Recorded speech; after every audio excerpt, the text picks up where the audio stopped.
forgive me. Thank you. I love you. Yes, our own Ho'oponopono prayer. Hi, this is Gitika Bhatia. Welcome back to our channel Divine Spect. जिन लोगों को ये नहीं पता है कि Ho'oponopono prayer क्या है, so let me just tell you first कि Ho'oponopono prayer जो है ये एक ancient practice, Hawaii practice है और ये जो है ये इतने टाइम से यूज की जा रही है वहां पे, जबकि हम लोग भी over the world, around the world इस प्रेयर को यूज करते हैं, बट डिफरेंट वे में। लेकिन जो उसका मोस्टली बेसिक है वो सबका सेम है। हम भी भगवान के सामने बैठ के यही बोलते हैं कि मुझे अपनी गलतियों के लिए क्षमा कीजिए, I am so sorry, thank you so much, आपने जो भी मुझे दिया, and I love you, thank you so much. तो बेसिकली इसमें 4 फ्रेजेस यूज होते हैं। I am sorry, please forgive me, thank you, I love you. सबसे अच्छी बात यह है कि आपके लिए कोई बाउंडेशन नहीं है। Every religion is having their own rituals. उनके हर एक रिलीजन में कुछ ना कुछ टर्म्स होते हैं कि आपको यहाँ बैठना है, ऐसे करना है, इस समय पूजा करना है। लेकिन जब हो'oponopono प्रेयर हम कर रहे हैं तो spiritually you need to understand कि आप कहीं भी बैठ के कर सकते हैं, किसी भी समय कर सकते हैं, कितनी भी बार कर सकते हैं। अब समझने की बात यह है कि हो'oponopono प्रेयर करेंगे क्यों, इसका मतलब क्या है। द मेन पॉइंट इज कि आप हर एक चीज की रिस्पॉन्सिबिलिटी ले रहे हैं। You are becoming responsible for each and every situation in your life, in your loved one's life, in every situation. अगर आपको लगता है कि आपको अपनी हेल्थ के लिए, अपने हैप्पीनेस के लिए, अपने स्ट्रेस के लिए, एंजाइटी के लिए इसको करना है तो भी आप ये कर सकते हैं। यदि आपको लगता है कि आपके किसी लव्ड वन, उनको कोई प्रॉब्लम है और वो प्रॉब्लम आपसे नहीं देखी जा रही, तब भी आप इसको परफॉर्म कर सकते हैं उनके बिहाफ पे, उनके लिए, राइट। अब आप ये सोचेंगे कि रिस्पॉन्सिबिलिटी अपने लिए मैं अपनी लेता हूं, लेकिन किसी के लिए मैं कैसे लूं। देखिए, यदि आपको उनकी प्रॉब्लम को देखकर कुछ भी हर्ट हो रहा है, दर्द हो रहा है कि उसको ये प्रॉब्लम क्यों है, उसको ये दुख क्यों है, दैट मीन्स कि कहीं ना कहीं आपकी आप जो है उनसे कनेक्टेड हैं, ना कि सिर्फ रिश्तों में, but internally we are connected. Actually we all are connected. That is the reason हम जब किसी रोड साइड पे भी किसी को दुख में देखते हैं तो हमें दुख लगता है। हमारा तो उससे कोई रिश्ता भी नहीं है, लेकिन एक्चुअली में रिश्ता है और सबके सब everybody is having the same energy and we all are made up of same energy. That's why किसी के दुख में आपका दुखी होना बिल्कुल जायज है। तो इसीलिए आपको अगर लगता है कि कोई और दुखी है, उसको कोई प्रॉब्लम है, कोई डिसीज है, या उसको कोई फाइनेंशियल इश्यूज हैं, वो कैसे ठीक होंगे, वो क्यों इस इश्यू प्रॉब्लम में है, तो उनके लिए आप ये परफॉर्म करेंगे कि I am sorry universe, I am sorry God, please forgive me, मेरे से ये गलती हुई, थैंक यू सो मच मुझे माफ करने के लिए और ये काम बना देने के लिए। प्रेजेंट में सोचेंगे कि उनके काम बन गए हैं, उनको सॉल्यूशन मिल गया है, and thank you so much, thank you so much universe for everything. So जब आप ये उनके लिए करते हैं तो ये जो प्रेयर्स हैं, ये जो हीलिंग्स हैं, ये उन तक ट्रैवल करती हैं और उनके लिए कोई ना कोई सॉल्यूशन, कोई ना कोई ऐसे कनेक्शंस, कॉन्टैक्ट्स उनको मिल जाते हैं और उनके काम बन जाते हैं। So this is the way आप अपने लिए भी इसी तरह ये यूज करते हैं।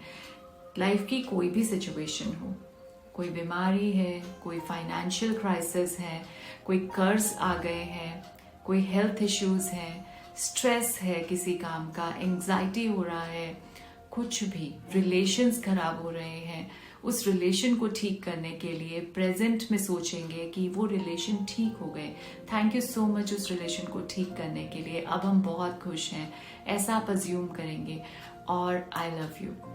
ये आप यूनिवर्स को, गॉड को, जिस भी पावर में आप बिलीव करते हैं आप कहेंगे और आप देखेंगे कि सिचुएशंस कितनी जल्दी, क्योंकि अल्टीमेटली इस वर्ल्ड में जो प्रॉब्लम है हर सिचुएशन में वो ये है कि ब्लेम गेम चलता है।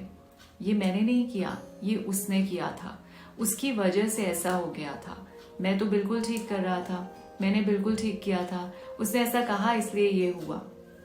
the moment we all will leaving saying this कि उसने कहा, इसने कहा, the moment you will start saying I'm sorry, whatever has been done, मेरी गलती थी, मैंने माफी मांग लिया, अब माफ करो, और इसके बाद ये सिचुएशन बिल्कुल ठीक है। आपकी जो गलती थी ठीक है, नहीं थी तो भी ठीक है, लेकिन मेरी गलती थी, मैंने मान ली। अगर गलती है और आपने मान ली तो बहुत अच्छी बात, नहीं है गलती लेकिन आपने मान के, और आप मान लीजिए आप कहते हैं कि गलती किसी की, मान लूं मैं गलती और सॉरी मैं बोलूं, और उसके बाद में वो मुझ पे और ज्यादा हेवी हो जाएगा। सो देखिए, this is something when you are in some situation, तो उस सिचुएशन को आप अच्छे से समझ सकते हैं। आप किसी ऐसी सिचुएशन में हैं जहां पे कोई फाइट, कोई आर्ग्यूमेंट, कुछ ऐसा हुआ है, आपने उस जगह पे अपनी गलती समझ ली, जब कि मेरी गलती की वजह से ये सिचुएशन अकर हुई। अब आपने देखा कि उसके बाद में भी उसका सॉल्यूशन नहीं निकल रहा है और वो सिचुएशन काम नहीं हो रही है, सामने वाला और हैवी हो रहा है, तो आप क्या करेंगे? आपने अपनी गलती मानी, आपने सॉरी बोला, please forgive me, thank you, मेरी साइड से रिलेशंस ठीक है, मेरे पास कोई ग्रज नहीं है आपके लिए मन में, और आप वहां से साइड हो जाइए। You know, leave that relation, separate from that relation. Ultimately, from your part, you have forgiven that person, you have forgiven yourself, and आपने move on कर लिया, right? आप उस झगड़े में, उस आर्ग्यूमेंट में, उस फाइट में नहीं रह गए जिससे कि आप अपनी बॉडी, अपनी स्पिरिट, अपनी सोल को परेशान करें, स्ट्रेस दें, right? That is the foremost thing. First जो थिंग है वो हमको यही याद रखना है, this is the most important thing, कि हम अपने आप को, अपने सोल को, अपने इनर को बिल्कुल भी दुख ना दें, ठीक है? अगर किसी को परेशानी हो रही है, कोई दुखी है और उसकी वजह से हम दुखी हो रहे हैं, अल्टीमेटली हम दुखी हो रहे हैं, right? That is why I am saying कि उसके लिए भी हम प्रेयर करते हैं। और यदि ये सिचुएशन मैंने आपको जैसा बताया कि कोई आर्ग्यूमेंट है, कोई फाइट है, कोई कॉन्फ्लिक्ट है, उसमें आपको लगता है कि गलती किसी की भी हो, मैंने गलती की, सॉरी मांग ली, उसके बाद भी सिचुएशन ठीक नहीं हो रही, तो मैं किसी को चांस दे रहा हूँ, उस टॉक्सिक रिलेशन को चांस दे रहा हूँ अपनी लाइफ को खराब करने के लिए, तो ऐसा नहीं है, ऐसा नहीं कहा गया। आपको यही करना है कि आपने माफ किया खुद को भी, उनको भी, उस रिलेशन को अच्छे नोट पे बस वहीं स्टॉप किया, एंड थैंक यू, सॉरी बोलकर आप वहां से साइड हो गए। You have become separate from that relation, and now that persons wish, वो स्लोली एंड ग्रेजुअली आपको माफ कर देंगे, आप माफ करके अपने स्ट्रेस को खत्म करके साइड हो जाएंगे, राइट? तो ये सॉल्यूशन निकलेगा ऐसे किसी टॉक्सिक रिलेशन का। अदरवाइज जनरली रिलेशंस अच्छे हो जाते हैं जब आप ऐसी रिस्पॉन्सिबिलिटी लेते हैं, उस फाइट की, गलती की आप रिस्पॉन्सिबिलिटी लेते हैं कि ओके फाइन, मेरी गलती थी। सो जो ये सॉरी है, ये पहले कहना, इट्स वे टू टफ। बोला जाता है कि सॉरी बोल दो, but it's really very tough. इसके लिए बहुत ज़्यादा गट्स चाहिए, बहुत ब्रेव होना चाहिए, बहुत बोल्ड होना चाहिए सॉरी बोलने के लिए। और यदि आपके अंदर ये स्ट्रेंथ है, so you are really very brave. Okay, so ho'oponopono हर एक जगह पे यूज कर सकते हैं, लाइफ के हर फील्ड में, हर सिचुएशन में आप यूज कर सकते हैं, and definitely you will get the results for that.